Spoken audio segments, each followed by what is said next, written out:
Apologize Hello. for my irrational fear. Everybody. Hello there. Hello, friend. Enzo. I Hello. like the shirt. Can you Thank make you. them bigger? I love the shirt. That It's got a very little spider on. Halloween. Oh yeah, it's like Halloween meets retro meets. It's like It's a bowling type shirt. You know. Yep. Like, I don't know This if is that's a called. retro bowling shirt. That's awesome. Where'd you find that shirt at? Found it on Amazon. I actually have a couple of these bowling type shirts where it's got, just large bold colors on it and stuff like that. They actually look pretty nice. You know, I'm gonna stop asking people where they get stuff because everybody always says it. And I always forget yeah. it. That's where everybody gets everything. Yeah. Not me, I do. So how are you, Enzo? Doing well. Looks like I got a little sun when I was outside running around today because it was actually fairly warm for this time of year where I'm at. It was almost 90 here today. Wow. It was hot here. That is warm for the over there. Yeah, it was that warm here too, but that's also normal. It was only Thank you. 7 days ago we had our first hard freeze, and all of a sudden now we're back up to 90. Yeah, we went from the like or high 90s to the 70s back to 90 in like a few days. It was pretty crazy. So there was a like 20-degree temperature change in less than 24 hours. Yeah, twice. Yeah, that's what happens this time of year. Yeah, and it rained, kind of like I don't know, drizzled a little bit. We had some good storms here about an hour ago that blew through. Very high winds. Yeah. Have you got your van? What's the status on the van? The status on the van was kind of poor here up until yesterday. There's a place down in around Dallas that has like 5 or 6 vans of the type I'm looking at. So might be doing a road trip soon. Sweet. To Dallas, huh? Yeah, there's just I can't find them anywhere in my local area, so I got to drive 5.5 hours to go do a test drive of a van, and then see if they'll deliver it. You should find one in Arizona So you can come visit. so you can come visit. Yeah, start my camping trip from there. Just actually, I have my friend. Her brother owns a car dealership, so they have vans. They have a 2020 or newer Ford Transit, medium roof, medium length. That's what I'm looking for. 2020 Ford Transit, and it must be a Ford, huh? Yes, because they come in 3 different heights and 3 different lengths, and I'm looking for the medium. No windows. No windows? No windows. Well, No obviously windows. the driver, passenger, and the windshield, but no sliding door windows, no back door windows. I don't want any windows. I would just want to probably live in my van. I don't know. That'd be cool. That'd be a cool van life. That's my goal is to have some type of mobile living someday when be on that. That's a goal. That's a good. My idea is about half of that because basically from like where the wheel wells are, the inside all the way to the back would be a bed that's like it's like halfway up the wall. So there's this huge area underneath you can put stuff. That'll be they call that the garage, where I could pack all kinds of stuff, and then forward from there in the cargo area on the driver's side, it'll all be basically like a big desk or a table that I could set computers up on and stuff like that. And there should be enough room on the passenger side, going about halfway along the length of the where the sliding door is, to put like a sink kind of an area thing in there. Oh, that's cool. You're gonna have a sink in there too? Yeah, it shouldn't be that hard to fit one in there. Just something simple, just like a couple of 5-gallon jugs underneath and feeding out of there, and enough to wash some plates and stuff like that. And There's I'm Have planning like on a a. little fridge. Oh yeah, I'll have that'll be on the driver's side underneath like the desk part is you know they do make a bunch of different size 12-volt fridges that some of them even have like a freezer section and all that. I haven't quite decided if I need to go that far with it, but I have a That's very neat. small like 12-volt fridge right now that I keep in my truck when I drive cross country. So I don't have to worry about ice or any of the other stuff. It's basically a little refrigerator, and I just plug it into the little 12-volt outlet on the front of the car and let it How big run. is it? Not very big. The one that I have right now, you could probably put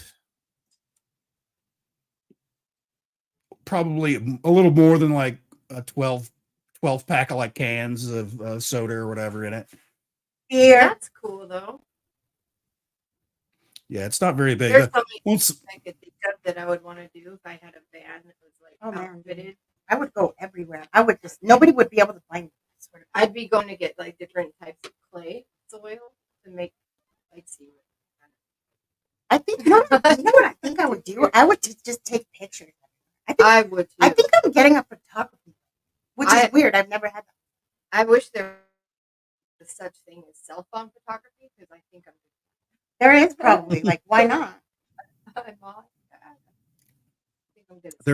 they're making movies with cell phones nowadays, Yeah. so I don't see why not. It's true. Through that, they're making AI. Yeah, that is true. That well, cool. I will ask my friend actually if she has anything like that. That'd be weird. Maybe it'll be meant to be. Yeah, then I'd have to fly down to Phoenix and get a ride from one of you guys to the dealership, test drive it, all that.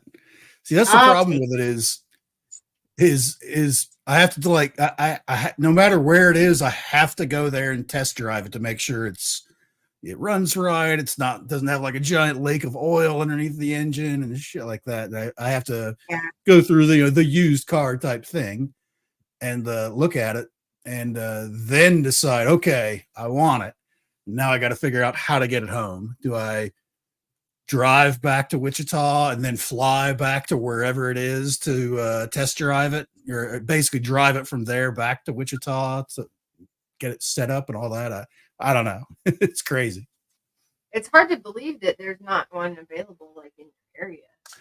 Believe me, nobody's more shocked than me because I've been looking for literally years now. Mostly it's been a matter of money. It's like, well, if I had a little more money, I could get this one, which would be nice. And I have a $30,000 limit. That's the target. Whoa, that's a lot. Double what it started with. Yeah, I was. Your budget. Yeah. Yeah, I had to get something that was decent and didn't have a gazillion miles on it, and it was all beat up and stuff like that. I had to save up more money over the last year or so to get into the $30,000 range, which I have the money now. So for me, the specific type of van I'm looking for, I can get a 2020 Ford Transit, medium roof, medium length, no windows, for about and it'll have somewhere around 80,000 miles on it for $30,000. Wow, that's a lot. I know, but now I've been seeing vans everywhere I go, and I'm like, that would be good for Enzo. That would be. I know, that's what I always think. Well, you should put a picture of the one that you want, like on your wall. Manifest it. Yeah, for sure. Because of course where I live, I don't want to get, because they do make like a really tall one that I can fully stand up in, but that's too big. It's like because no matter what journey I go on, I'm leaving from the one place you don't want a high top van in, which is Wichita, Kansas, because of all the high winds, because it'll just knock it over. or blow it all over the road. It'll act like a sail, that really high roof. But that's why I'm going for a medium roof. That if when there's nothing in it, if it's totally empty and I were to stand up in it, I could fit my head between like the ribs on it. But of course, I'm going to have to put like a floor in, and then insulation, a bunch of other stuff. So I'll have to tilt my head a little bit. But That I'm doesn't not going come to be with it. standing in it that much. It's not like I'm going to be pacing back and forth. So that's not a big deal. So do you have to have a separate budget for your outfitting of it then? Oh yeah, it's because to be honest, I could buy the van if I had the van today. I've got various camping supplies and things like that where I could certainly take a journey. I wouldn't want to go anywhere like super hot or super cold because there's no insulation or anything like that in it. The big thing, I'd have to get some kind of power supply system. So I'm looking at a couple of different things that to fit my needs. That's probably going to be another $2,000+ which at this current, it depends. Like, because if I could find the van before, Like a generator? Yeah. what I'm looking to get is basically like a solar generator, Ooh, where it's one of those battery banks that you can have that you can take camping or any of these other things, but they're like really big. The ones I'm looking at are kind of like your house backup kind of thing. If power goes out, you can plug your refrigerator and stuff like that in it till the power comes back Those are on. cool. So it stores power. It's panels and the battery bank that stores it or something. Or? Yeah, it has a giant battery bank. It's got an inverter on it, so it'll run AC stuff like you plug into your wall. And they have a setup on there now for most of them where you're wiring it into the vehicle's battery, where it's getting charged basically off of just like your car battery gets charged by the alternator. The alternator also is going to charge that up. So as you're driving, it's charging it up. Yeah, that's what I was going to say. You think you'd be able to charge it while I'm driving. That's cool. And the system I'm looking at, because I've of course done a ton of research, because that's the kind of person I am. It's going to be a little pricey up front, but it's one of those things. Once it's set up, I won't have to mess with it ever again. Just run some wiring here and there and inside the van, and that's kind of it. But once I have the van, I could literally throw a cot in the back and like a folding table to set up put a computer on, and the rest of it just kind of like throw some stuff in the floor in the back, and that would be good enough, kind of a thing. As long as I have a place to sleep, just camp out. Yeah, basically, yeah. But longer term, of course, and it'll be, once I get the van, it'll be piece by piece, putting things in there and things like that, as I save up money and stuff like that.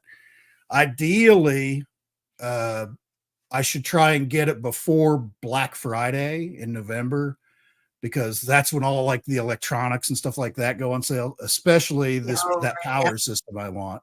That's going to be the best deal I can get, is on those power systems. And I'm not going to jump the gun and buy it before I get the van, because something else crazy could happen. Oh, I was just going to say that. Can't you just buy it ahead of time? I would. And there's Jara. Well, I guess I could. I don't have everything ready to go for the van, because if you make plans for it, it'll show up. Yeah. I've got some plans that I've had going for a while. Mostly it's just been saving up the money to have the money in cash in hand kind of thing. But I've gotten the money, and it's just a matter of finding the van. And there's the closest I can find anything is like 200 miles away from where I live. So I'm going to have to do a journey to go, do test drives and stuff like that. Maybe the universe is trying to tell you that it wants you to take the trip. Maybe that's what it's trying to tell you. So we were going to talk about bullying today. Mm-hmm. Let's jump into it. So this is the second installment of No Need to Be a Butthole. Right. I like the title. I made it up. And yeah, so because here we go. I think it's important because I tell everybody because I believe there's a shift happening, and we're trying to make this world a better place, right? So we have to address this. We just have to address the buttholes. Like, stop already.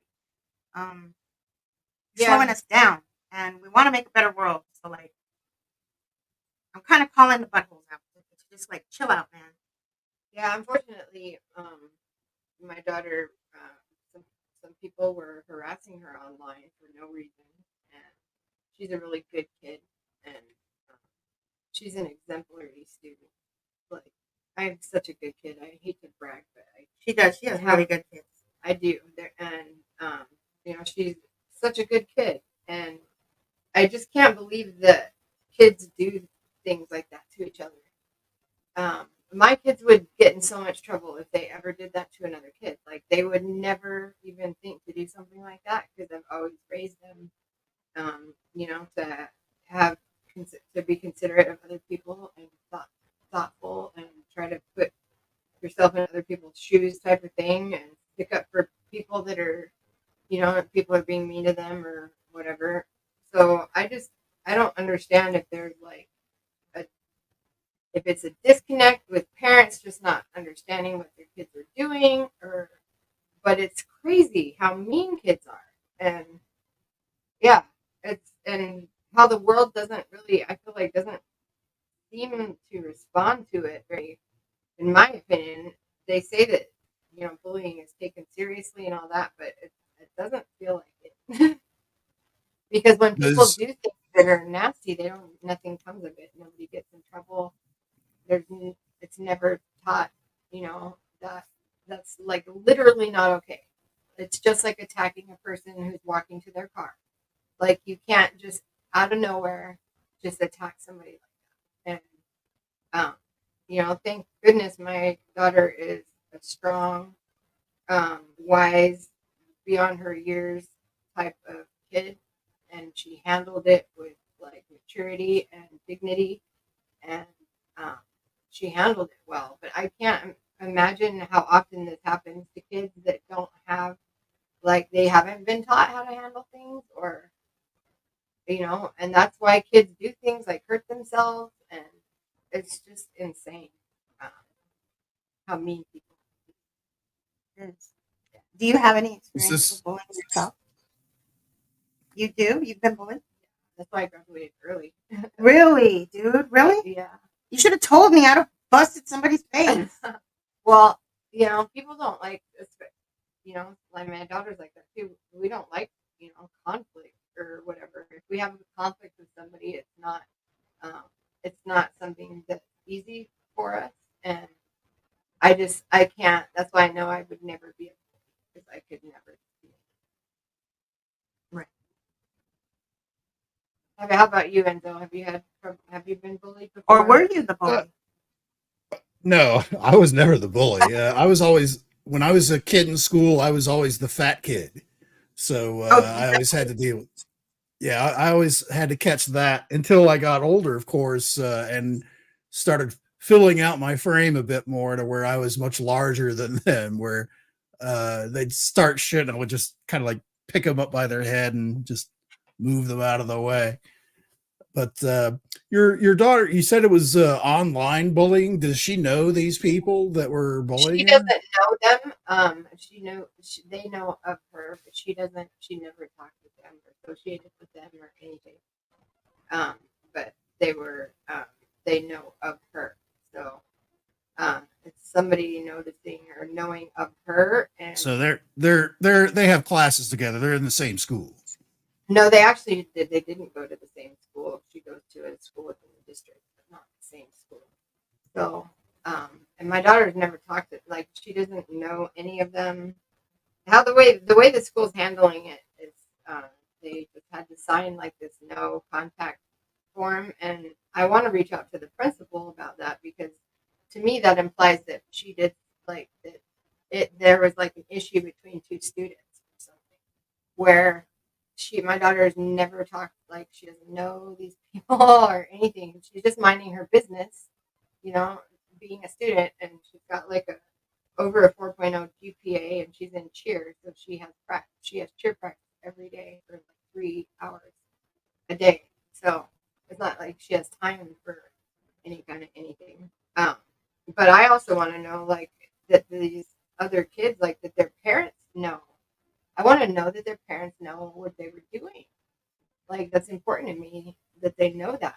You know? What would you what do you think would be a good solution, like for this, like maybe meetings, like PTA meetings, or like how could we combat this? Well, like, I don't know, like, as a parent, um, if you pay attention to what your kids are doing. I mean, I've never had to look through my kids' phone or like go through their stuff. I would never do that. Like, I believe that my kids deserve for me to respect their privacy. I know a lot of parents are like, well, it's my house, and if they're in my house, I will go through your stuff. But I've never done that, and I never would do that to my kids. I think I would if I thought I needed to.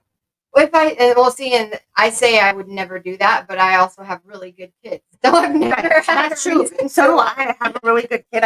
They don't even, he doesn't even like want to do any of the things that I was doing at his age. Like he's like so far away from that. Right. So I'm really lucky because my mom always told me that I would get it tenfold, and I'm so lucky because I didn't. But it's like being mean to other kids or doing something where you're like, I don't know, like, parent, is it that they look the other way, or they, I don't, kids, are they being desensitized so they don't understand how mean they're being or something? They are. Look at the games they Well, play. It's like all shoot 'em up stuff, and the things on TV. It's everybody. Everything that's what they're seeing. That's why it's important for the world to change. I feel it's more of online trolling is a thing where it's usually, they make up some anonymous name for themselves so nobody knows who they are, but they obviously know like who your daughter is. And and they can point, specific things at her, and she can't do anything to them, I assume, because she has an Well, idea, I she guess, who could, they but are, she right? wouldn't ever do that because we wouldn't, like, she wouldn't do that. We didn't raise her that way. So she doesn't, we Oh, no, handled no, it. no. She didn't respond at all to them. But yeah, I mean, like where like in most cases where it's just an anonymous zero on the internet making fun of you, usually you could normally blow that off in a lot of cases. However, oh, right, these people actually know who she is and where she goes to school and all that. They know things about that, which, to be fair, uh, that's the super sour dour side of those internet trolls, where they go that extra yard, where they start doing research on you if they don't like you. They look on your right, Facebook. Oh, okay, that person goes to this school on their Facebook, and there's pictures of them, and here's right. what their Well, and boyfriend they were girlfriend looks like. using pictures, like, from I don't know how they were getting them, but pictures of her when she was little. They were threatening her too, and that's not okay either. Like, it's it's just, it's not take. I feel like people don't take it seriously. Like, I think if people are going to threaten people, they should get.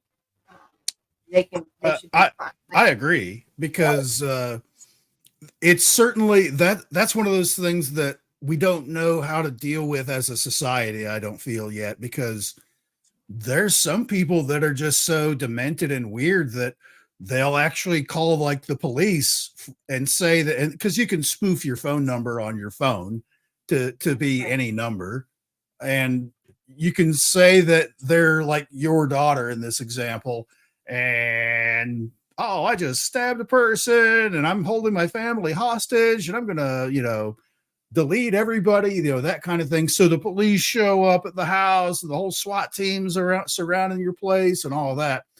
When you're just sitting at home watching TV, like, why is there flashing lights outside? Why is someone on a right, bullhorn in my front yard? right, All of a sudden, it's called swatting, where they basically they call up with this anonymous story, with from a fake, a duped phone line, saying just outlandish things that they're going to hurt themselves, they're going to hurt other people, whatever the story is.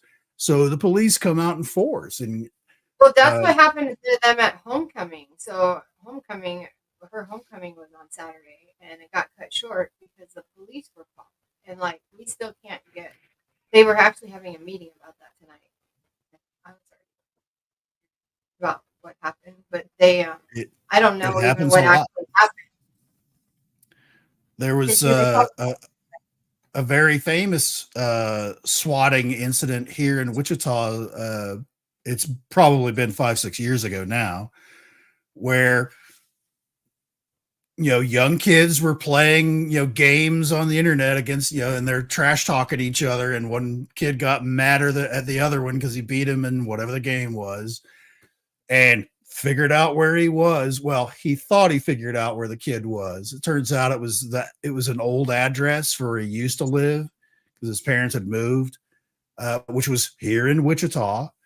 And basically, I'm Richie Cunningham or whatever the kid's name was. I live at 123 Fake Street, and I've got my gun, and I'm gonna waste everybody, and I've already wasted members of my family. All this just craziness to the police, to local. They call the local Wichita Police Department, and of course they surrounded the house, and they're got the bullhorn out, come out with your hands up, kind of thing. And of course the people inside had no idea what any of this was about. They're just sitting at home watching TV, and they're like, what? And they're upset because they're getting called out by the police to come out one at a time, showing their hands and the whole spiel. And the one younger kid that was there got frustrated at the whole thing because he didn't know what was happening. He had nothing. He was no part of the story at all. He was just happened to be living at an old address from where that other kid lived. Right. And they were doing the whole come out one at a time. When you come out, lift your shirt up so we can see you don't have a gun in your waistband, and turn around and all that stuff. And they're like super confused and very frustrated at this point. And the kid just turns around and is like, what's wrong with these people? One cop shot. No. That's terrible. Well, that's a whole nother problem. See, like that's now in that particular story, they tracked down the kid that called right. in the swatting, that did all that stuff. He is now in jail and has been for the last several years. See, well, they should do that every time, though. That's what I mean. That's exactly what I'm talking about. Like when people do silly things, like the people that were doing this to my daughter, they weren't even thinking about all of the consequences of their actions, right? Like how terrible it is to send your kid to school when somebody threatened them physically, or just like my daughter cares very much about everything she does. She just does. That's just how she is. Like, it's not because I want her to or her dad wants her to. She's just she cares about everything that she does. And so for her, if you're saying things about her that's not true, yet she holds herself to a certain standard where she's not going to even engage in your, pettiness or whatever. But at the same time, it's like she wants to like defend herself or whatever, but you can't even like do that. It's just it's insane how mean people are. But I think that they should do that. They should track down people every time that there's any kind. And her school keeps saying how seriously they're taking these, because they've been having social media threats all year this year. And it's like, are they really taking it serious though? Because like I don't know, nobody's reached out to me.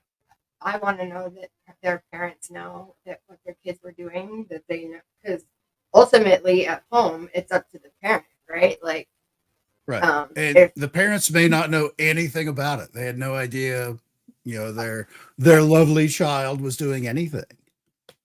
But I wonder, like, how can you not know if your kid is mean to other kids? You'd think that parents have to know, like, what I mean? Not really. Oh no! Do you think my mom and dad knew what I was doing? Like, they had no idea. But if you're mean to other kids, though, you don't think that's their. I don't know.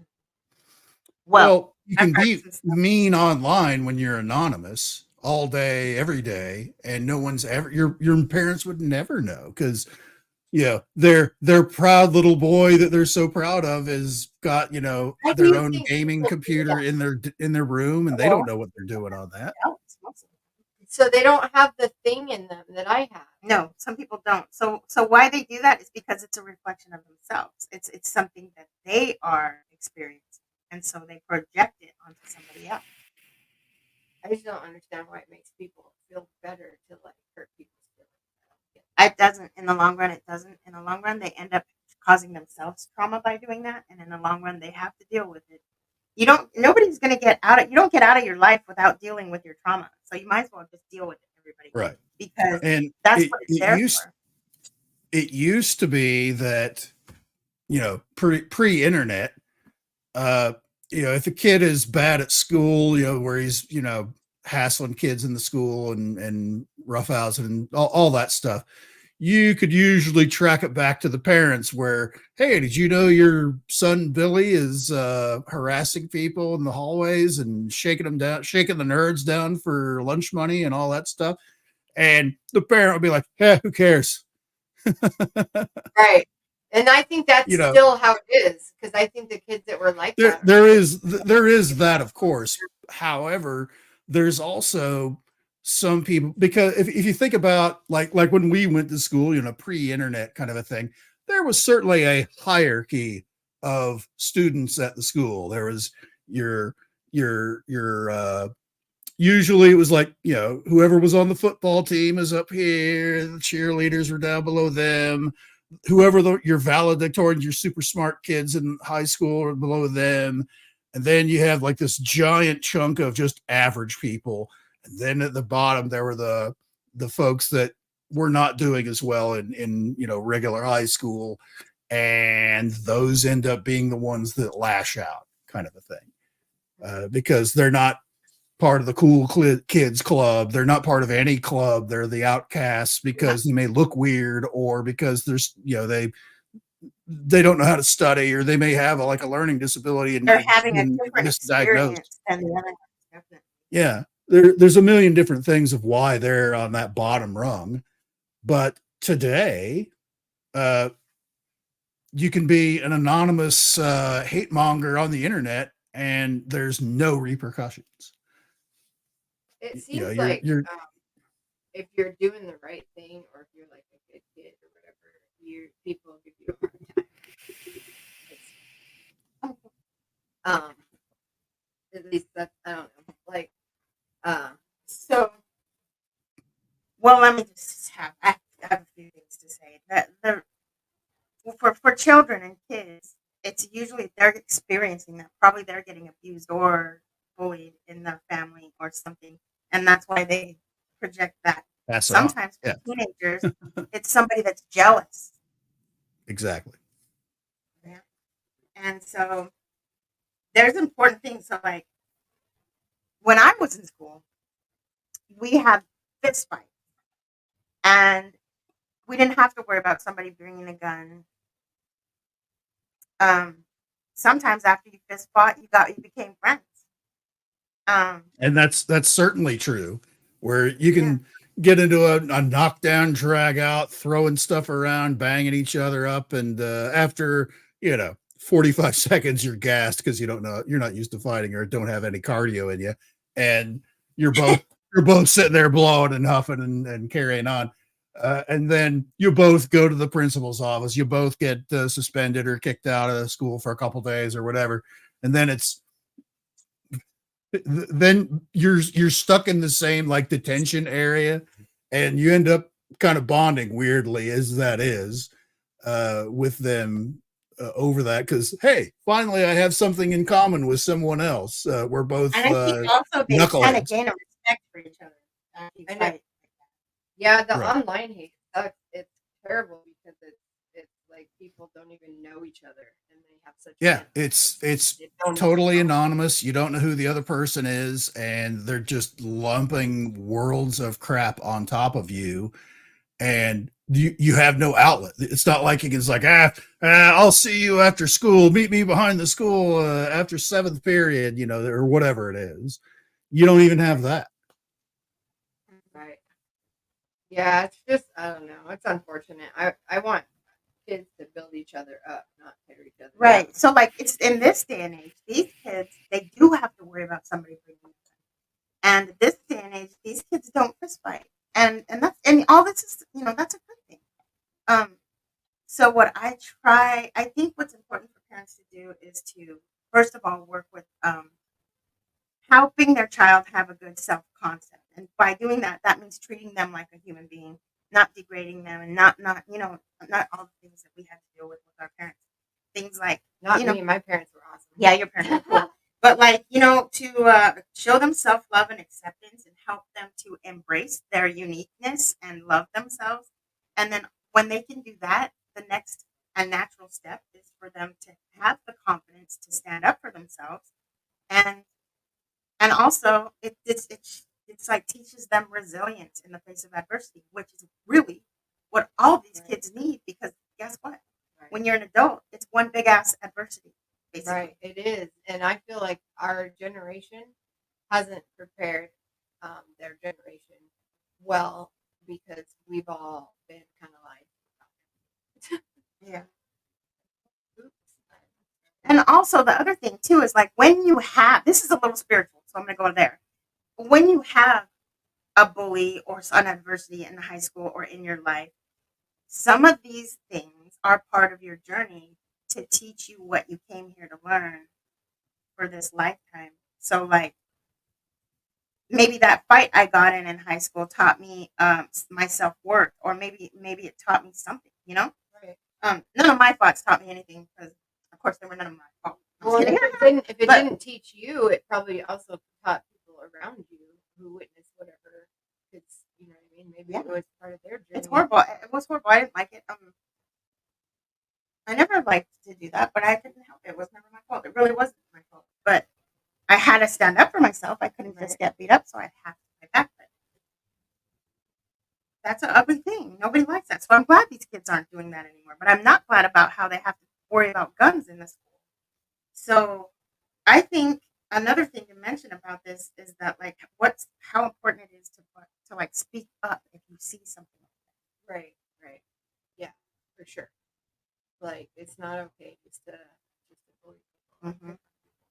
And also Pretty for much. parents to know the, like, signs of their child getting bullied, because a kid might not tell Or you. their child being the bully. Oh yeah, that too. That's I think pretty big, because almost all of the last several years of school pew-pews that have occurred, uh, every kid in the school is like, oh yeah, that guy was a nut. That person was a nut job. He was super weird, and nobody hung out with him, and he was all that stuff. And they have no outlet. There's no, because certainly, because I mentioned earlier, that like when we were in school, there was certainly that pecking order, but you still could find friends that, at whatever level you were at in that Right. pecking order. And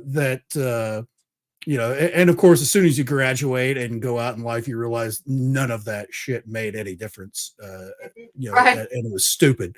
All of it was stupid. But of course, you didn't know that at the time when you were in it. And that's where these kids are. Is they don't realize none of that crap really matters. That Well, a lot of if parents you were don't on have the time to tell them that. They forget to share the experience with their kids of being. because They forget you know, to yeah, every parent went through the same thing. It doesn't matter what strata of life they came from.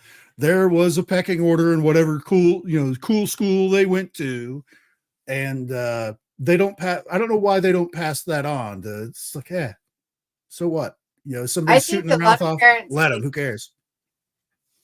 right? I think a lot of parents they when they become a parent, sometimes they get caught up in the role of parenting and they forget to treat their kids like they're people, and they treat their kids Right. more like they're like inferior property, or like I'm the parent, so that's why you need to listen without any kind of explanation whatsoever. And forgetting that being a parent doesn't give you any kind of a status above anything else. You know what I mean? That doesn't. I don't know. When people are like, I say like, Yeah, I know. Me too. but if you treat your kids like they're people, then you know, and share things with them, they probably won't be the type of kid that would cause another kid pain just because they're. Yeah, it ends up being that a lot of kids go, and nearly, I would say almost every kid that is going through the school system and all that, that's all they know is that school system, and they think that everything else is like that whenever they get out, or don't even think about once they get out of school. I certainly didn't. My senior year of high school, because I switched schools a couple of times throughout my life. And when I switched schools between my, well, I went to upstate New York for my first 3 years of high school, coming from a small town in eastern Kentucky. So there was a lot of growing pains there because everybody adopted because it was way upstate New York, nowhere near New York City, but everybody had that New York City attitude where it's like, hey, what are you talking about? I'll kick your ass. It's like, dude, I crap bigger than you. Why are you hassling me? I'm doing you the favor by not engaging, but trust me.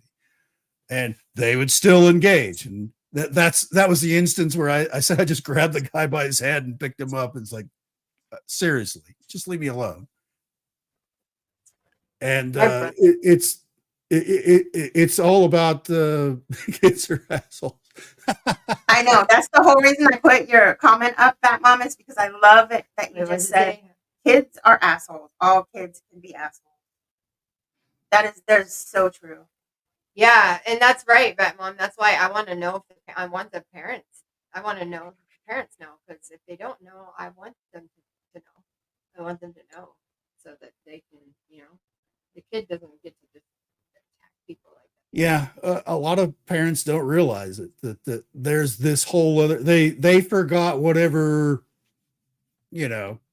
thing that they went through as kids, where now it's a like it would be difficult, like for us that grew up in a pre-internet type world, to understand kids today that they just posted a picture of each other having lunch at the cafeteria on their Instagram, and people are dogpiling them over it about for whatever reason. It's like, what do you mean? I didn't do anything wrong. Why are they jumping up my ass about this? And that's difficult for someone that didn't go through that kind of a thing to understand. And honestly, a lot of kids don't talk to their parents that way, because especially when you get into that high school range, you get into that age range where you're like, oh, well, I'm going to school. I'm learning all kinds of important things that are happening today. I'm way smarter than my parents. They're just stupid. Because every kid goes through that, where they're like, once they start getting a little realization of kind of how the world works and kind of how they think they've got it all figured out and can go out and they're ready to go out there and tackle the world, and are brutally beaten down when they do, because it is nothing like what they were expecting or even thought it was like. But they don't know that. They just assume that. And they have it in their head that they've got the whole world figured out, and everybody, they're just old and stupid. They don't know what I'm going through, and all that stuff. And they're kind of right a little bit. However, those shared experiences, even though, like, I didn't certainly grow up in that kind of environment where someone's badgering me on Facebook or whatever, and actually they could do it today and I still wouldn't care. That's their world, though. That's how all of their friends communicate. That's how all of their people that they know deal with their normal stuff. That it's tough for any parent, and of course that progresses on and on throughout the years. our parents, no matter how old you are right now, uh, when we were, you were a kid, they didn't have those same social references that you did as a kid. You know, the school that I went to in upstate New York had a gun range in the basement of the school where they went out and Oh, shot wow, that's crazy. where they it was a 22 type club, 22 caliber kind of rifle club where, and actually the king of our team for the school I went to was a kid that was in a wheelchair, but he had such incredible upper body strength from being in this wheelchair his whole life. He could hold that rifle rock steady, and with a little bit of practice, he went all the way to the state championship stuff for shooting stuff. Wow. Today, they probably ripped all that stuff out and probably filled it Oh in. yeah, they would never have generations. No way, Jose. So it's going to be different from generation to generation, and the older generation is never going to know what the younger generation exactly is going through because they usually don't talk to each other. That's usually how it ends up. Just because they wouldn't understand. Did you talk to them? No, they're stupid. And then okay, the cycle continues. Congratulations, you're going to do the same thing to your kids when they get older, that kind of thing. So it's it's one of those continuous cycles that not that many have that perfect kind of Brady Bunch style life thing where the parents sit down and talk to them every day about the lesson they need to learn and all that, whatever it is. Right.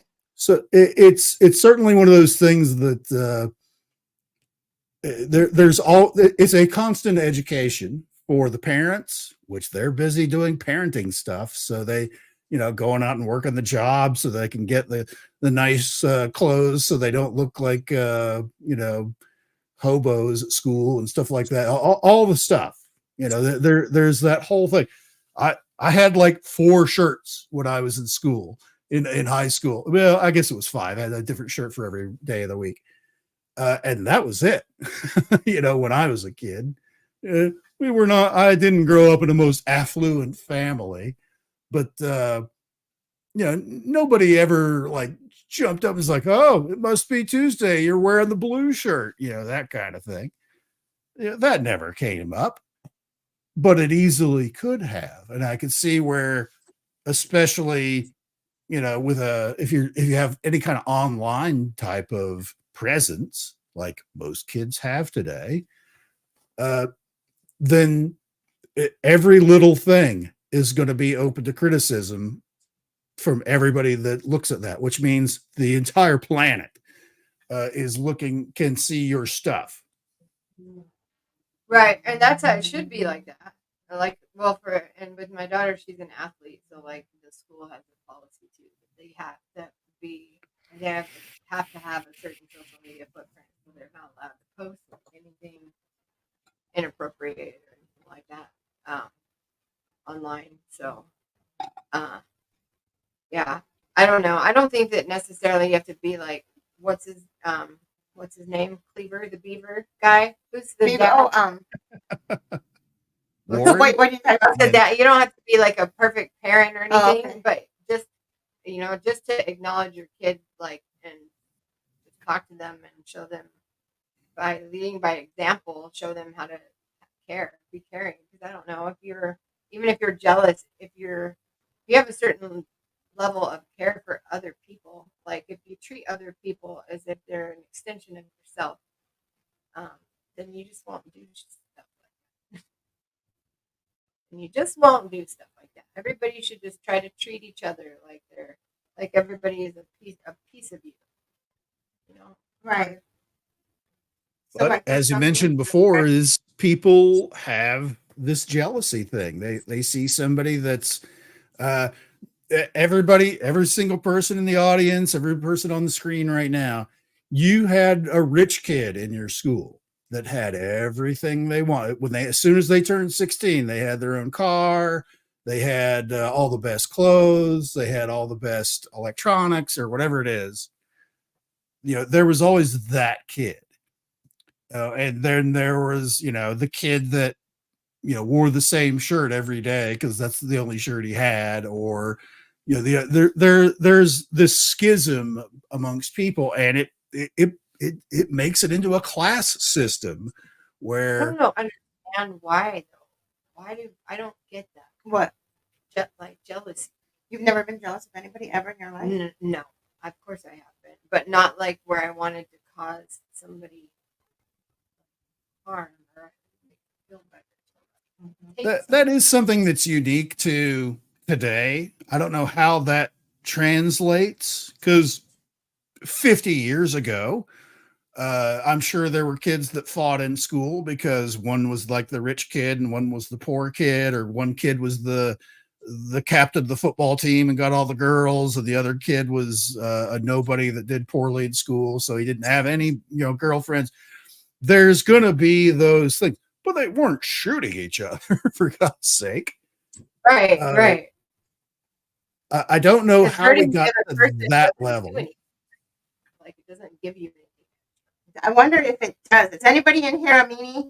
We want to know, like, what do you get out of that? Does it feel better? Because I have no idea. Because even when I was like a butthole kid, I didn't want to hurt anybody. Well, even if we're upset with someone or somebody hurts us, we don't even want, like, it wouldn't bring us pleasure for them to be hurt. It's not like that. Like, I would never try to make somebody cry and be all happy if they were getting upset. Or, like, I don't know. Love Being what Bad jealous Mom though, just said. and then taking the actions to, like, because being jealous or envious is a natural emotion or whatever. Right. But And but you don't have to, like, you know what I mean? Like, it doesn't have to affect you, like, in the way that it makes you wish something ill upon somebody. So yeah, I don't know where. I mean, certainly, like if you were like the poor kid in school, and after a week of the rich kid getting their first car as soon as they turn 16, and they've wrecked it and have to ride the school bus just like you do, you're certainly grinning and laughing to yourself. That the rich kid now has to ride the bus again, got knocked down a peg, kind of thing. Is that's something that's certainly an American thing for sure. Is we like to I see would our feel heroes bad built up, but because we like to see our heroes get built up, but they get too big, and then we love it when they go get knocked down a peg. I don't know. I don't know that actually happens everywhere, but that's certainly an American thing for sure.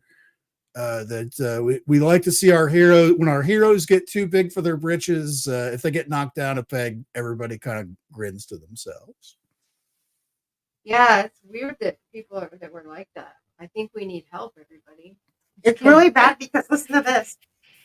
Bullying, the impact of bullying, it can affect your kids in a lot of ways. Like, it can show up with depression and anxiety, changes in their sleep and their eating and their social, their like anxieties. Mm-hmm.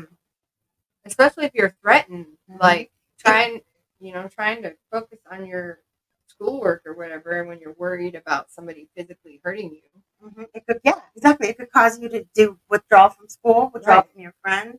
It could cause them even, and we know now, because this is what I've been telling everybody, that like your emotions are directly tied to your physical body also, and when you get that stressed out, you can make yourself sick physically. Right. So that's a lot. So it's gonna like affect their achievement in school and how they do, and that what they learn, what their ability to learn. It's gonna traumatize them. It's gonna stunt them. There's a whole lot of things. So like it's really important to have a good communication with your child, so that your child feels safe to come talk to you, right? So that you can encourage them to. Well, you know what? You can listen to them. You don't have to ask them a bunch of questions. Just listen to them. That way they feel safe to come talk to you. And also, you can encourage them to stay positive and not to let what this person is doing to change their personality in a negative way. Help them be strong and help them grasp their self. That's the best. That's the best. I think armor to put on them is to make them self-confident, love themselves, like make them. What's the word I'm looking for? Just like what do you call it when you pour into them? Pour into them. Yeah. No, everything you're saying is spot Right. on. Pour into them. Show them how to be confident. Show them there's not a lot. Like, what do you do with a bully? You know? I wish I could have a crack at her. I'd like to talk to her fully. I know. Just to be I would like, like to what? know. Like, what were you like? Why? Why would you? Right. Why? Because Why? these people, there's obviously something's wrong. Right. And she's reaching out. For It some is. It's a kind of cry for attention. help. It is. Yeah, it is some kind of a cry for some kind of attention. It's something. You know, sometimes they say like some kids they really do the whole like if they want some kind of attention, they don't get it. They want they even. Oh yeah, that's true. That's how bad kids come about. I don't know. I think you better start having some kids, Enzo. You'd be a good dad. Me? I think it's kind of late in my life for that. Yeah. Well, guys, guys can have kids. I think you guys can have kids until you die, can't you? Isn't that how men are? Pretty much, yeah. I'll about a week and a half. I'll be 57, so I guess I could still start a family. So, Wow, you look great. 57, huh? oh well, thanks. Yeah. Yeah. Do you still feel the same, like inside, like in your heart? Age, like, do you feel like you age? Or Oh, is it You just feel no, young at heart.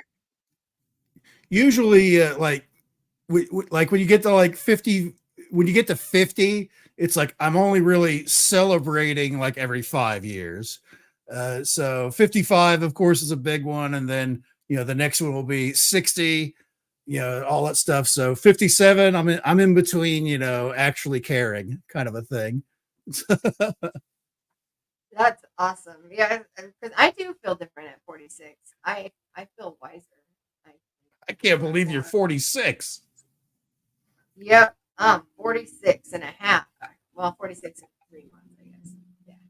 I know. I feel the same. I'm very much still like a child. I don't feel like well, how's the word? How do I say it? I don't feel like I deserve to tell myself or say I'm 46 because I feel like I'm not really grown up yet or something. I don't know. I still feel like a little kid. So, and I kind of look like I feel young at heart. I don't age because I told you guys I decided I'm not aging and I'm not. I don't mind aging. I just think it's funny. I don't give a shit. I'm not aging. I don't age. I stay the same. And I'm the bomb. And I can see how, like, when you get to be like 80, how I'm still gonna feel like the same, But my body just won't cooperate quite. Yes, it will. Mine will. Yeah. Mine's going to. My body's going to cooperate just fine. My body's gonna cooperate even better when I'm 80 than Me it does too. now. I'm gonna be a backward. We're going to go to we're going to live in the same retirement home and we're going to have a cake at the retirement home. Yeah. Yes. And then, oh wait, no, that's not a funny joke. Okay, maybe it is. I told Susie one day, I was like, hey, we should open up our own like assisted living facility or whatever so that we can like live together and we could call it, how her business is called Awakening Hearts. I said we could call it Putting Hearts to Sleep. It's horrible though because that's what you do to pets.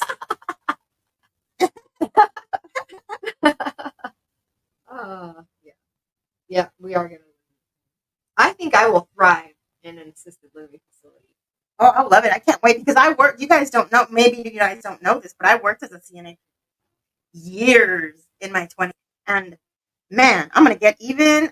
You know what I'm going to do? I'm going to push that button for the dumbest shit. I'm going to push it all day long. Me. I'm just gonna. Well, my grandma, she was an administrator. So you're gonna turn into a bully when you get older. Oh yeah. Well, Oh, I'll be a good-hearted boy, though. good-hearted boy. Yeah, I'll have a candy dish. Will it have like the gum candy? Maybe. We'll have a facility that allows marijuana. We're gonna be doling out the gummies. We're gonna be like the gummy dealers Right. from the nursing home. You know who'd be cool to hang out with is Lily Tomlin and James. Oh, I know. I love. I that. would love to that hang show out. they had. Yeah, adult bullies. That was something. You said that. That kind of like there's adult bullies. There is adult bullies. There is.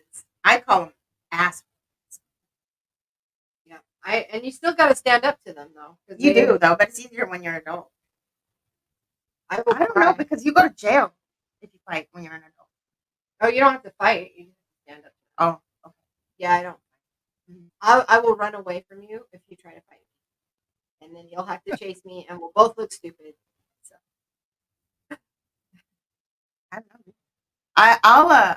I'll say words, and I probably will smack them if I have to. Adult bullies are the most ridiculous thing. I actually had an encounter at a UFO conference earlier this year where a guy that I'm thinking he was a little older than me, but he jumped right up my ass about because I had I know people that were running the conference.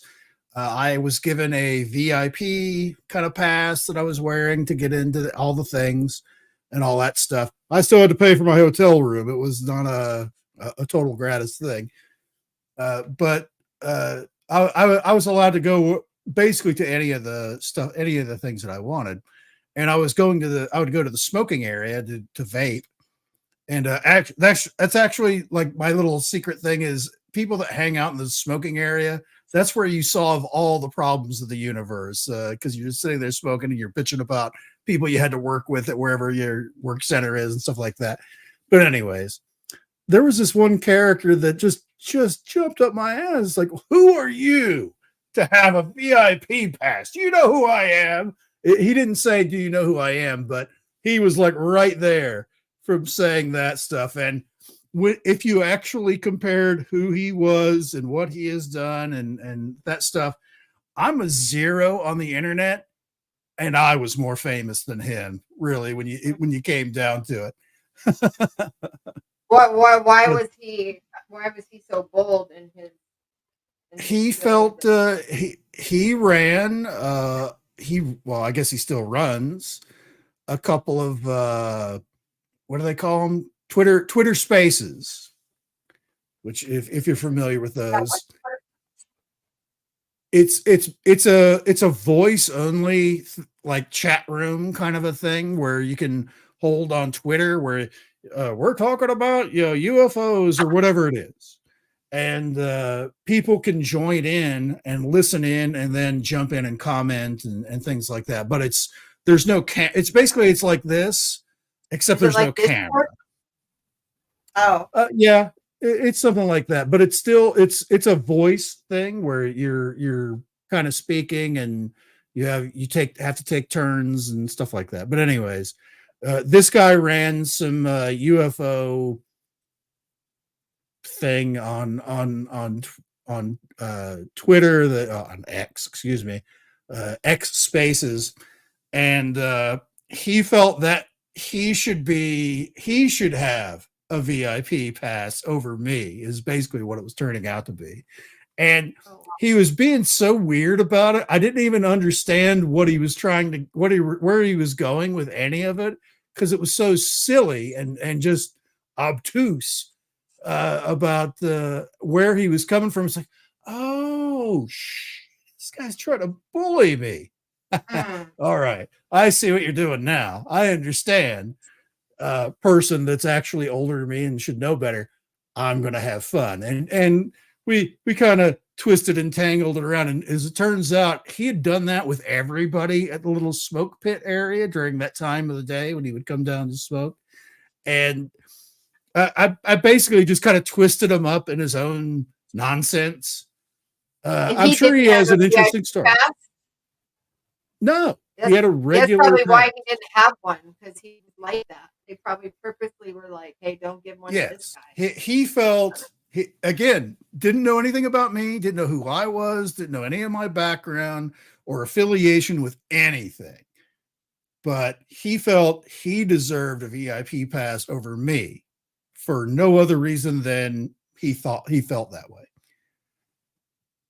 It's like, Should have well, been like, "Well, here, have mine." Like, but after chit chatting for a few minutes and kind of once I understood, oh, he's trying to bully me. This is very cute. Let's see how this turns out for him in the end.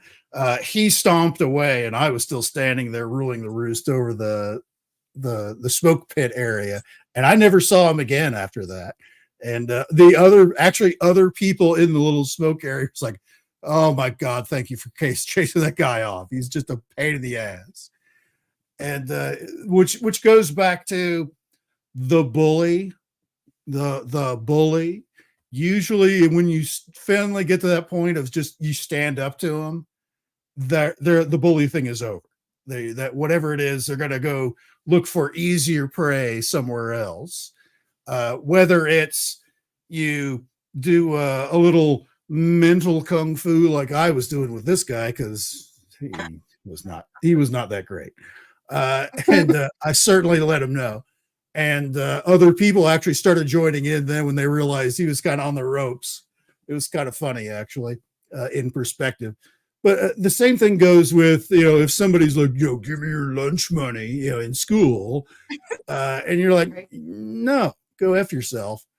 And you when you stand up to the bully, they're looking for easy prey. They're looking for somebody that they can uh, be bigger than whoever that other person is, whether they are physically or mentally or whatever it is.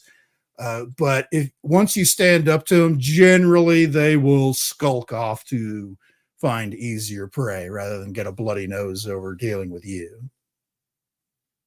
That's why I hope that I will never like be kidnapped, because I will just be. And They'll yes, bring you back. to the Bat They'll Mom, bring me back. adult bullies are narcissists. That is absolutely true. That's absolutely true. And narcissists are just really hurt people. They're really damaged, unhealed people. I like what you said earlier about how you're not going to get through life without dealing with yourself. Oh, Because yeah. I literally think that there's like 75% of people that think they can like actually avoid facing their feelings. I think there's so many people that think that they're going to get through life and they're never going to have to ever talk about anything. I know. And I'm like, nope, I'm going to be right there being all, hey, we're going to talk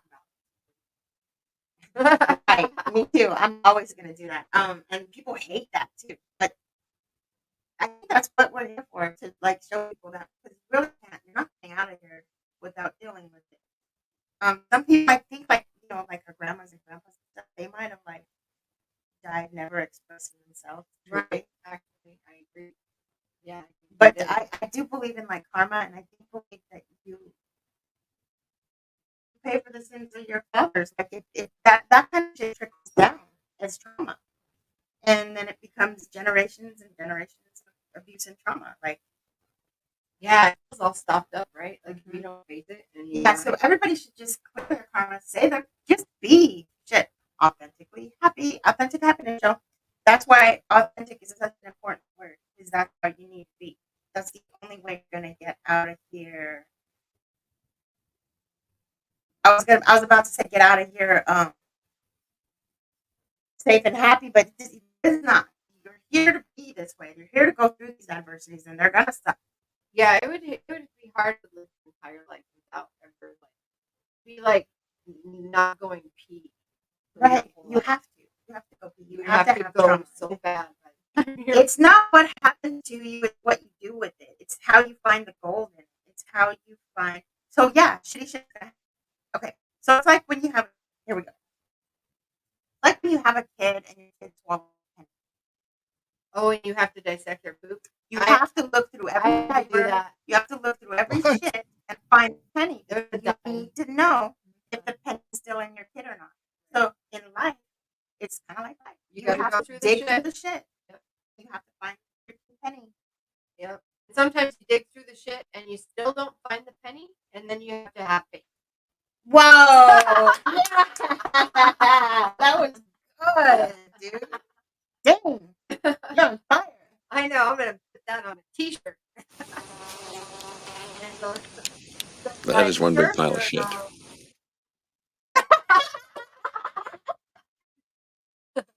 That's Perfect. Perfect. that was a big pile.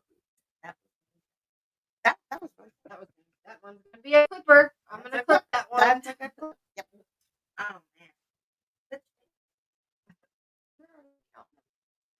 What else did I put down? Oh, you asked why people bully. It's an unhealthy reaction to their own stress and trauma. It's when they feel jealous or when you feel inferior to you. I wonder if people that bully online like that, like if they would bully, like if everybody, you know what I mean? Like, Somewhat. it's like if the light was They'd what? showing on, if they would still do it, like, because there's bullies, like there's the bully that'll bully when nobody else is around or whatever. Right. They don't want the people to know they're a bully or whatever. Those kind of bullies, like, I don't know, exposing their bulliness. Those are overt narcissists. Yeah. Overt on down low. I'm gonna give you a little insult real quiet. Right. Yeah, usually for a lot, classical bullies, once the tides are turned on them, where now they're the ones getting bullied or they're found out, it usually falls apart pretty quick and they skulk away, and you don't ever you don't ever have problems with them again. Whether it's you beat up Biff Tannen, at the malt shop, kind of a thing, or outside of the enchantment under the sea dance kind of a thing, and then they learn their lesson and go on to a better life, which sometimes they don't, but it's usually they'll move on to some other prey, and then they'll get beaten again, and then they're like, okay, maybe this isn't working, and by that time they're out into the system of regular life, where there's always a bigger fish, there's always a bigger bully. You can't bully your way through life. Unless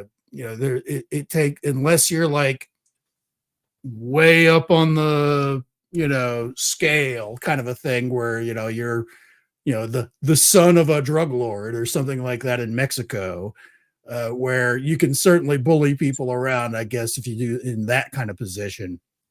This isn't going to work, for trying to either going and fighting them, or just pointing out how stupid they are, whatever it is. That certainly is not going to work. But that's a very unique position where most cases don't fall to the sides of that one. So,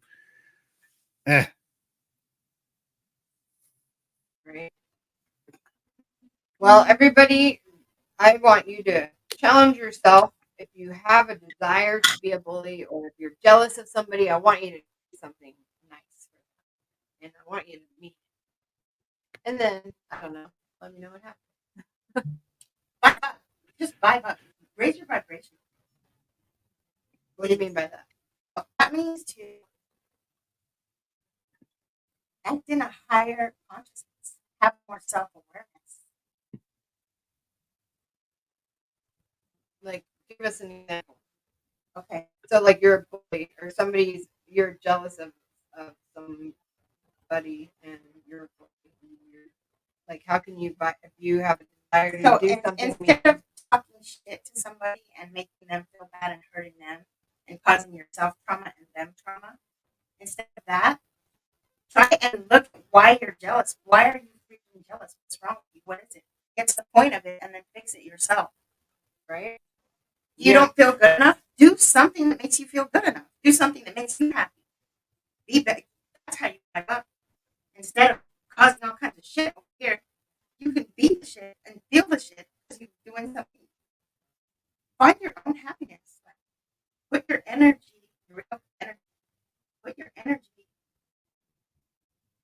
yourself and towards something more positive instead of lower vibrational negative.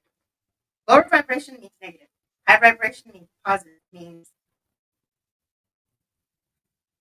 Do you think when people bully people or when they're mean, do you think that they carry that, like what they yes. did with them later on in the day? They Do you actually think get they think traumatized. about it? Yeah. Or- They Well, actually traumatize some.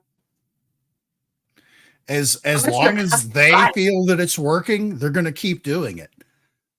So So you don't that's think that there's like the anything- classical story of the one skinny kid that stands up to the bully and clocks him one in front of all of his friends, and he loses face in all of them. And now he no longer has the bully standing, kind of a thing. That we've learned from movies and television. That's kind of true. That for whatever reason today it is, it's the next escalation isn't, well, I'm going to get all of my friends together and we're going to beat you up. No, it's I'm going to go steal the weapons out of dad's closet and wipe out half the school. Is how that escalation has occurred somewhere in our ecosystem of school life and school bullies and stuff like that, where whether they're kids that they got bullied and they're going to take revenge, or they've been bullied by everybody. They're on that lower tier, and they think the only way out is to shoot their way out. That's how we got to that. I don't understand, because we never ever had that before. right. Ever since Columbine happened, and then after that, it was a thing. You guys, that's the scariest. As a mother, that's such Yeah, it is. It's terrifying. It's terrifying, and it's not sufficient or efficient or anything the way that they handle anything. It's just terrible how it's all handled. I don't like it at all. They need to just put metal detectors in all the schools. They're not very. I have all the paperwork from the company. They're not very expensive. They're like $2,000. Metal detectors. That's the thing that always boggles my mind is, when all of us were that age in high school, weapons were just as prevalent, and all that, as far as access and stuff like that. There's no difference between then and now, as far as They that were probably goes. more accessible even back then. Oh yeah, Right. but that Because never when happened. my dad was in high school, they all were able to have their shotguns in their truck, like in their gun room. When I was a kid in school, there's half the pickup trucks that were in the parking lot for the seniors had a shotgun in the back window because they'd go hunting afterwards. And so it never escalated to that level. How did we get there? How did we get from for a generation that had full access to this but never used it because they didn't feel they needed to, where they would just go out and just beat the crap out of each other, to Right, and we use the guns for the things that their guns are supposed to be used for. We Right. don't use them to hurt. to today, where that's the go-to, is you go straight to that. Oh, I got embarrassed by this person in gym class, so I'm going to I'm going to go get my thing. And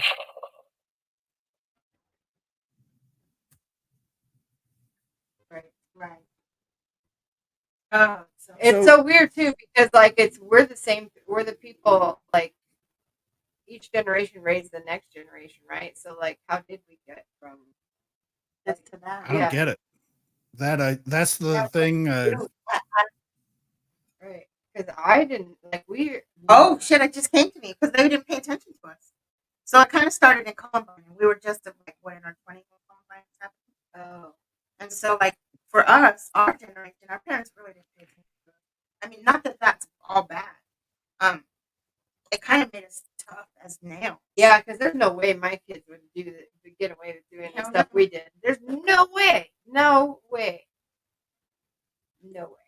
Because we did quite a bit. So like that's what it was.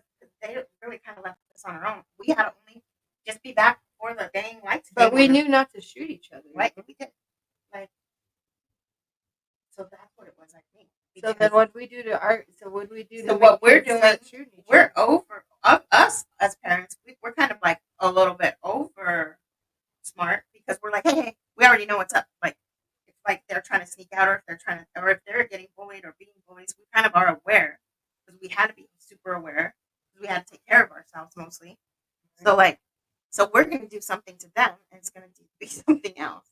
So what are we doing to them? I wonder. We don't let them get away with shit. They don't go outside. Well, they as also much. they don't know as much as like I don't know that they would survive like as good as we will. Like you know what I mean? Like we knew how to do more things when we were there. You know, yeah, we didn't like then. Kids are different nowadays. They don't go outside. They don't play outside. They they're good at The way that they socialize is over the computer. And like when we were younger, when like AOL first started coming out, people like frowned upon it, like, oh, that's the only yeah, friends going you into have. chat rooms it meant you were like a sex person. No, it didn't. Oh.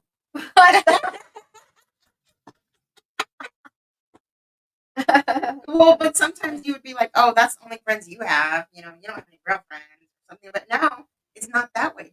Your friend, like Enzo is our real friend. Well, we really met him, but like somebody never We've met. actually met in person, so Yeah, like Batman is our real yeah, friend. like we've never met Batman. I'd throw down fight for her. You know what I mean? Like, so like that's like, does that make me a No. Oh, okay. But like, No, so it's not like that anymore. It's not frowned upon to have online friends, So But there's something different about the way that kids interact with each other, and I think COVID has a lot to do with that because they were all like away from kids for 2 years, and it like stunted their like I don't know something. yeah, that's something that's going to be years in the makings, and it's still occurring now, where we don't know the full ramifications of what that's going to be, Right. of literally locking them up, where Right. and going basically doing this. This was their daily school Yeah. routine, was doing this, where you're all on a screen and you've got to you know pretend like you're interested in what they're trying to teach you for the day. It's hard enough when you're there in person. At least you can't like doze off or whatever. But And it kids today, was bad too because like at first COVID, like when it first started happening too, and they had everybody all scared about like even in your own household staying away from each other. If like you know what I mean? Because I know in my family, because my mom's health and everything, we had to worry about staying away from each other even. So it's like, yeah, that had to put a little divot in people's development. I know it felt like it did mine because when we first started getting back to stuff after COVID, I felt like I was, um, I don't know, like I had a brain injury or something. Like I couldn't. It was hard getting back talking to people again. It was weird. You guys didn't feel like that at all? I did. oh yeah, I still went out. Like my husband tried to keep me home because at the beginning they said people with asthma were going to get it bad, and that's so he was worried. But I didn't give a shit, dude. I still went everywhere, touched everything, talked to everybody. She's all blow my mouth. yeah. I used the COVID. I used the COVID time to get educated. So like I got a new trade and graduated during that time. So I kind of still stayed sociable. Well, for the next pandemic, I plan on perfecting my pottery skills. That was a good talk, you guys. That was really good. It didn't really affect me at all, for that, because that me just hanging out and just actually I came more out of my shell and did more internet type stuff like this because of COVID, just because. But I generally have been in this weird kind of self-isolation already. So there was I was almost not affected at all. It was like, yeah, this is what I do all the time. I don't talk to people or any of that other stuff. I'm fine. Yeah, I didn't even get into the whole podcast thing until after. I was already into it because when I used to drive a lot, I'd go to patients' houses and take care of them. And so I'd go to 10 places a day and I'd drive a lot. So I would listen to a lot of I didn't even really know what a podcast was until your sister. I guess the Yeah. the biggest thing that came about of all of that for me was one of my neighbors.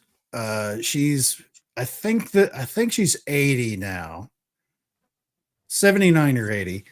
And of course, a few years ago, she was a little younger, and she was horrified by all of it, going outside at all. And it's like, you tell me what you want. I will go out to Sam's Club and Costco and all of these places, and I will bring back whatever you want.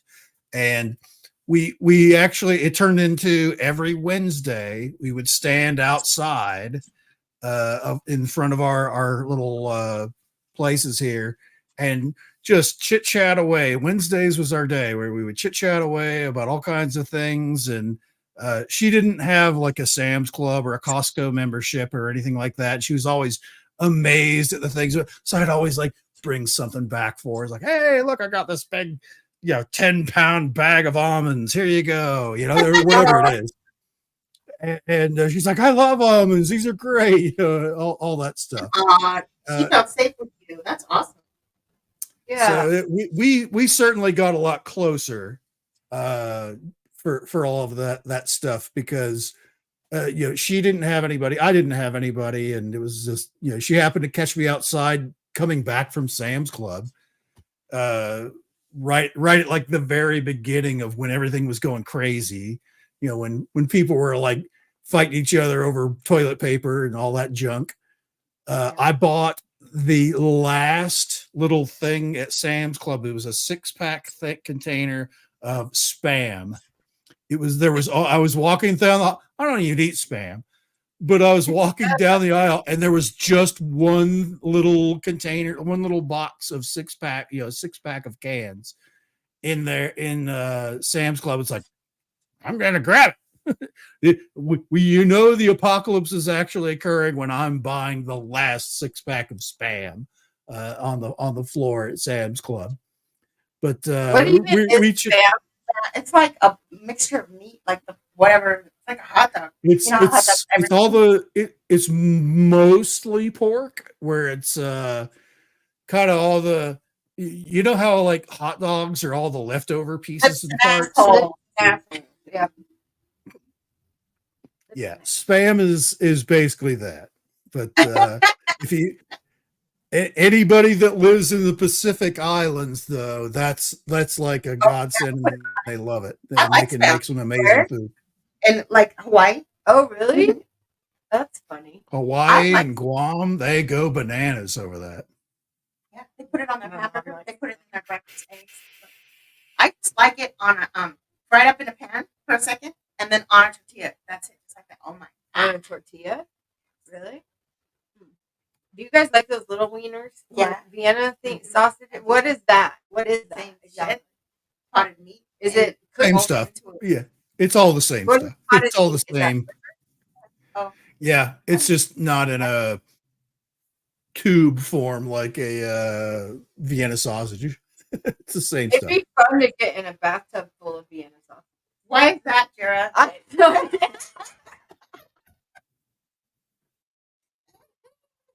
It would feel weird. You know what? So those I like to eat on saltine. I've only seen that in one place on the internet. What? Oh man. Yeah, I hate sausage. I don't know, because they remind me of little toes. They do look like little toes. Little toes? Yeah, little Gross. toes. Now I'm not going to be able to have it.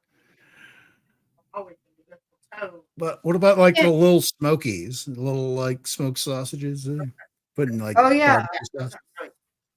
Those My are sister just does something cool. I've good. always wanted to have like a rope of sausages just to pull it out of my pocket, like in a cartoon. Yeah, you know what? That's great cartoon. Like It is. Like, I don't Pluto know. the dog always trying to get I've always wanted to try them. Yeah, there's like things that are cartoon like, that you don't really see in like real sausages being tied together. Probably somewhere there is something. Is it it's just the intestine. It's and then you gross. twist it. Yeah, it's an intestine. It is intestine. I'm going to sit down. We need to stop the show. Okay. So it's time to go. So join us next week. Hey, Mr. Appalachian Tales of Terror. You know what else I've Actually- been wanting to do is sew a banana. Like, I don't know. I don't know. Why? What? You want to stick a banana peel up a tailpipe? I bet doctors like. Do you think they practice suturing people on? They do bananas? on oranges. Oh, they do. Yeah, they do. That's also where you learn how to get injected on oranges.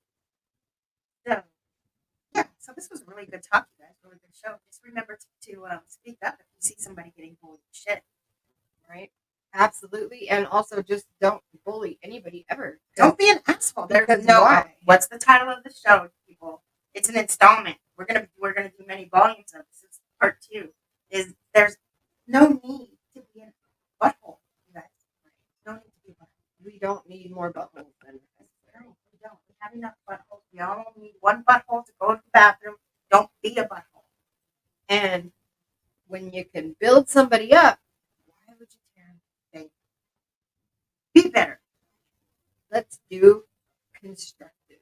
It's so funny when people say that they're giving you constructive criticism, but they're actually just like Criticizing. Yeah. Happening. Yeah. There's something constructive about that. And so, you got anything you got to announce? Anything No. I'll be a couple of weeks, not this coming weekend, but next weekend. I'll be helping out my gang from Bordertown Paranormal. We'll be doing a paranormal investigation. Ooh. I'll be learning from them the way that they do things and stuff like that. So that'll be my first time actually working. I can't really say because the Bordertown Paranormal gang are really like real life Ghostbusters kind of thing, where they'll get calls from people in the areas like, we got something weird going on. Can you guys come in and look at it for us? But it'll be from like a county, like a staff, like a county government kind of a thing, or a state like school or something like that, where it's like part of the reason that they talk to them is they want somebody to come and look at it to see if it's actually something paranormal and weird and if there's anything they can do about it. And they're not going to talk about it. Right. Is because they have like a very strict kind of policy about not advertising. It's like, oh yeah, we did this thing for the state because the state wanted to come, is a state run organization. They don't do that. So but there's Yeah, I can tell you, but I'd have to tell you. It all depends on whatever it is, but I mean, because they go all out where it's like, okay, somebody said they were seeing like apparitions in this particular area, so they'll go in with like they have all the toys that where it's like, okay, this is an electronic sniffer thing that'll detect radon, so because if you get an overdose of that, you might, or carbon monoxide or something like that, where you might have a delusion or something like that. It's not there's ghosts, or we're going to bring a psychic in and draw pentagrams. No. It's none of that stuff. It's a serious investigation from the ground up kind of a thing. So, but we have been asked by a particular group in a town near about actually halfway between where I live and where they live. So we're going to meet in the middle week after next and probably spend the night there. to see if we can repeat what has been cited there, kind of a thing. So if we end up talking about it, it'll probably be on one of their channels or something like that. But it'll be my first official, investigation with that team. So That's I'm looking cool. forward to it. Very cool. Very cool. Are you going to are you looking to go into the paranormal investigating type of thing? Well, I feel it's important because I personally, this is my own personal idea about all of it, is ghosts, cryptids, UFOs. I think they're all related somehow. They're not necessarily separate things. I think there's something that joins them all together.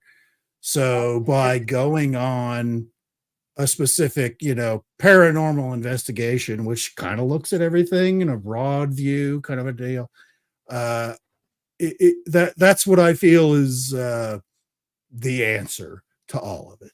That there's, could be multiple dimensional beings, could be, there's a lot of things that it could be, but unless you you investigate it objectively to try and separate all the things of things it could be, things it couldn't be, all of that. That's one of the things I plan on doing once I get the van project up and I want to running. go on one with you. I want to go exploring with you at one time. Well, I'm certainly still learning. I am certainly not an investigator by any means. I have some ideas of how things work because, I went to my first haunted house kind of a thing earlier this year, and I was mostly just observing for all of that, especially when it started getting late, and we got so bored with footsteps going up and down the stairs and footsteps going across the hallway in the second floor above our head. And it's like where we just discounted it immediately. It was like, yeah, we've heard that. We get it. Kind of a thing. We're going to concentrate on this, that kind of stuff. It was there's a lot of weirdness out there in the universe that we don't have full explanations for. I feel that in the grander scheme of things that they're all connected somehow, for sure. I do too. I think so as well.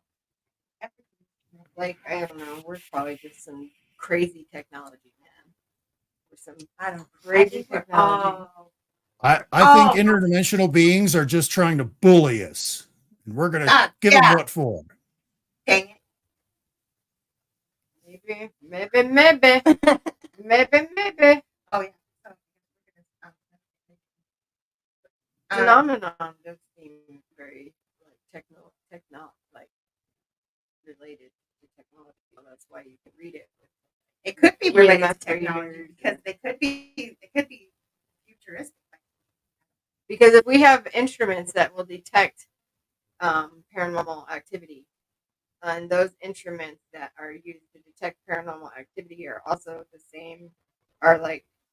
same type of instruments that measure earth stuff, whatever, detect stuff. Then it's all probably works. Appalachian Tales of Terror. Interesting. I've been an investigator for 15 years and seen some crazy stuff. I imagine you have after 15 years. Who's been an investigator? Jimmy. Oh, yeah. Is he in there? Yep. In the chat. Yeah, it'd be scary. I think I'd be scared probably I'd be like, did something come home with me? Did something get in my car? That is a concern. that is. Yeah, I don't know why. I feel like I would bring people home. Like I attract it. There's some precautions that you can take that to help prevent that a little bit. But there have been cases where stuff has followed people home for sure. Sometimes I wonder, like when I bought all that jewelry from Goodwill, if I have all this jewelry that has all this like emotional, spiritual stuff that's tied to people. Oh yeah, that's so psychometry is what it's called. And you can pick up an item and read off who owned it. So, do you think that there are hauntings that are literally only hauntings because of an object? Yeah, recorded into the building. It's recorded into the house. I would say probably yes, because So like a compass or something that's haunted, and like if the hauntings would stop in one house, if the compass went to a different house, it would pick up like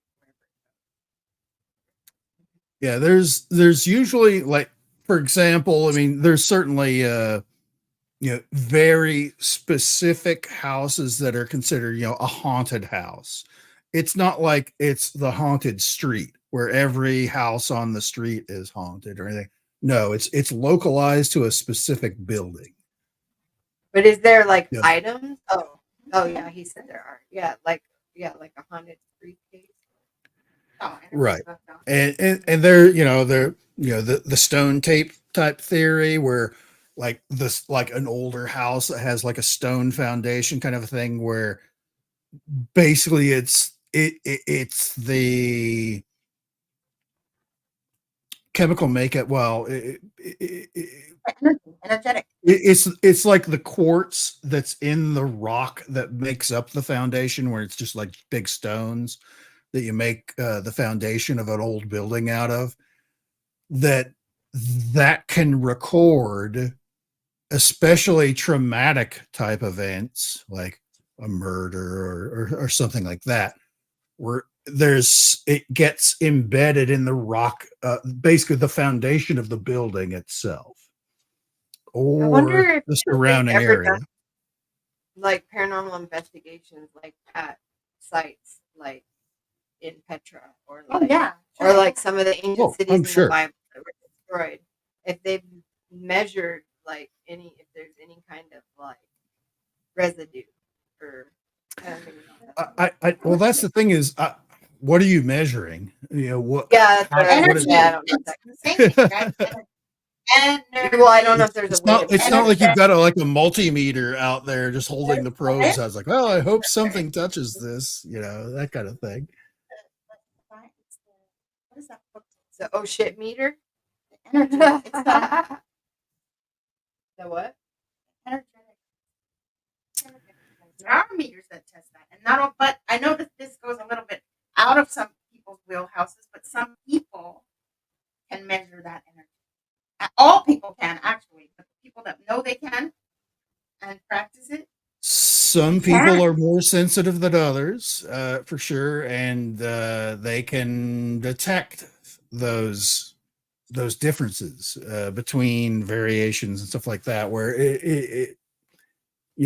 whether they get labeled as psychic or empathic or things like that's what that is their ability to sense those differences or those imprints in the local area.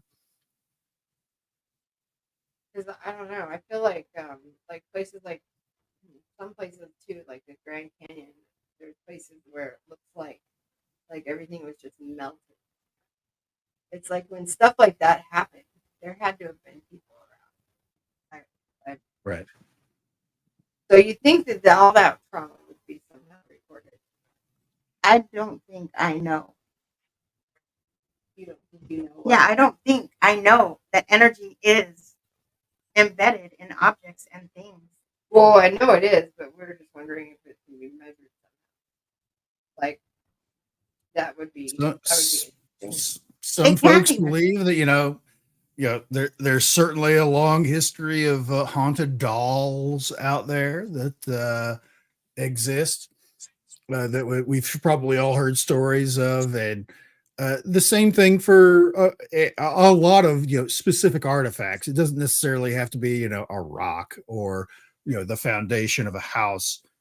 There have been people that there's psychic attachments to practically anything, from a brooch to a dagger to a tie tack, for all practical purposes, where something is, that energy is embedded into them from whoever owned it, so that there's a marker or a recorded memory or a timestamp or whatever it is you believe that is, that's locked into a particular object.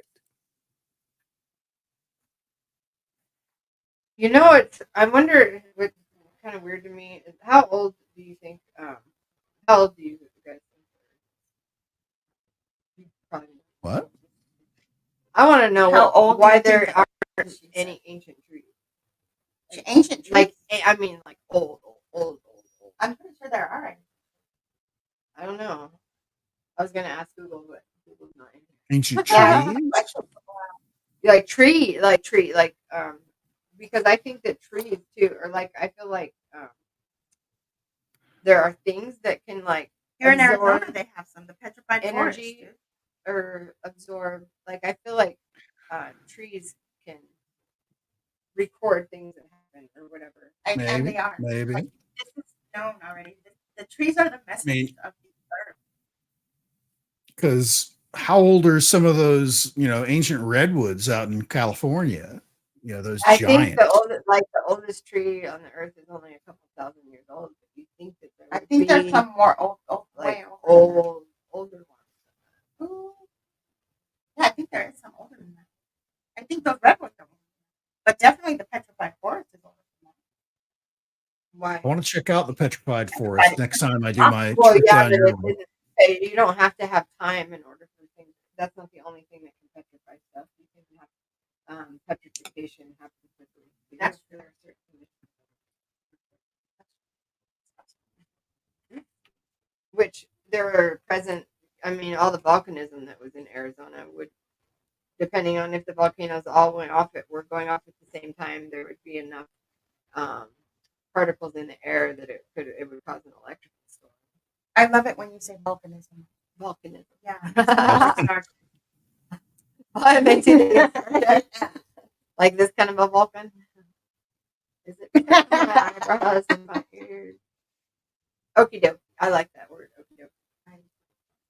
People laugh at me for saying cool beans. Cool beans. I know, but you're like me though. We're the same. We're the same, you and me. I say wapaja. Do you say wapaja? I don't know what that means. Like when something's off center. Like something's A off. wapaja? Yeah, it's all No. wapaja. I've never heard that. Really? Uh-uh. You've never heard me say that? Wapaja? Wapaja. Uh-uh. Oh, I said What is that? Where'd you get that from? Michelle. Wapaja? Yeah. Really? And how do I know? I've been saying it since I was little. Wapaja. Wapaja. It's all wapaja. Huh. Weird. Weird. I should have known that. Bless you. Do you have any friends, Enzo, that you can say that you taught words to? I've taught That you words still talk to? today? Yeah, No. I taught Susie how to handle having bad dreams when we were little. I told her You taught me pretty much everything. just Though. to think, You pretty much taught me everything. You pretty much taught me how to do everything. I think I taught everybody that people got stuck together though when they You did because of the dogs. Yeah, because my mom used to breed dogs, so I thought that happened to people for too. a really long time, Jara. I thought people. Oh, how children. On that note, if you are new here, please like and subscribe and tell all of your friends. I do this to promote my practice. I'm a hypnotherapist and life coach. So if you'd like to have a session with me, you can find my information in the bio here and my website, Awakening Hearts 333. So, and if you have a kid that's a bully, you should get them some kind of classes. Don't spank him because that'll make him worse. Okay, everybody. Thank you for joining us. Enzo, you're the best. You're our best friend. We love you so much. Yeah, and we got to go. Do you bowl, Enzo? Because we have to go bowling. I have my own bowling ball with my name engraved on it. Oh, fancy. I've been bowling. I wouldn't say like I'm an expert or anything like that, but He's like, been bowling. I know how to bowl. I know how to bowl. I know how to pick like the heaviest ball out of the thing and throw it without my thumb popping out and making the popping sound. Things like that. Oh my God! Have you ever thrown it behind you before? I did. No, I've never done that. All right. So we'll see you next week, you guys. Thank you for joining us. Enzo, we love you. And I'll let you know, Love Enzo, you. about the van. I'm gonna ask. I really am. Sure. All right. I'm gonna try to get you to Arizona. I know we want you here. Okay, bye. Have a good night.